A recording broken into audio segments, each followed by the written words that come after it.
शरद पवार साहब देश के बड़े राजनेता हैं और कृषि से जुड़े विषयों पर हमेशा बहुत जवाबदेही के साथ बात करते रहे। मैं स्वयं भी उनका बहुत सम्मान करता हूं। जब वे कृषि मंत्री थे तो उस समय भी उन्होंने कृषि सुधार करने की पुरजोर कोशिश की थी।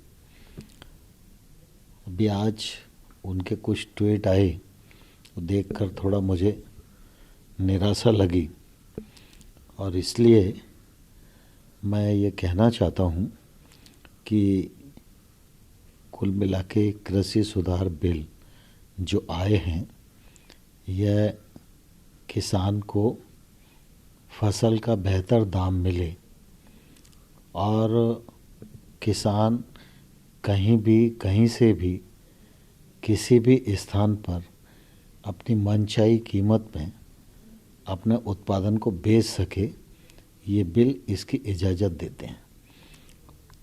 इस बिल से न तो एपीएमसी प्रभावित होती है, ना ही एमएसपी को कोई खतरा है। मैं पहले भी यह बात कह चुका हूँ कि एमएसपी से जारी रहेगी। प्रधानमंत्री जी ने भी ये बात देश के सामने कही है कि एमएसपी जारी है और एमएसपी जारी आगे भी रहेगी। एपीएमसी के लिए किसी भी प्रकार की किसी को चिंता करने की आवश्यकता नहीं है।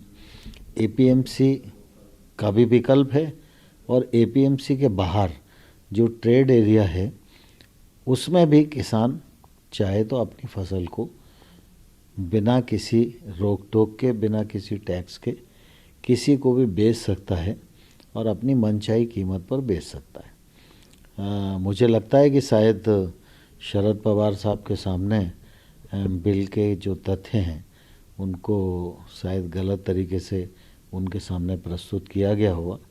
मैं आशा करता हूं कि वो सही तथ्यों को समझेंगे और कृषि सुधार बिल के मामले में अपनी राय को।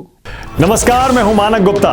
अगर आपको हमारा ये वीडियो पसंद आया हो तो इसे लाइक और शेयर जरूर करें और हाँ, हमें सब्सक्राइब और फॉलो करना ना भूलें ताकि आप देश और दुनिया की कोई खबर मिस ना करें। तो जुड़े रहिए हमारे साथ और देखते रहिए न्यूज़ 24।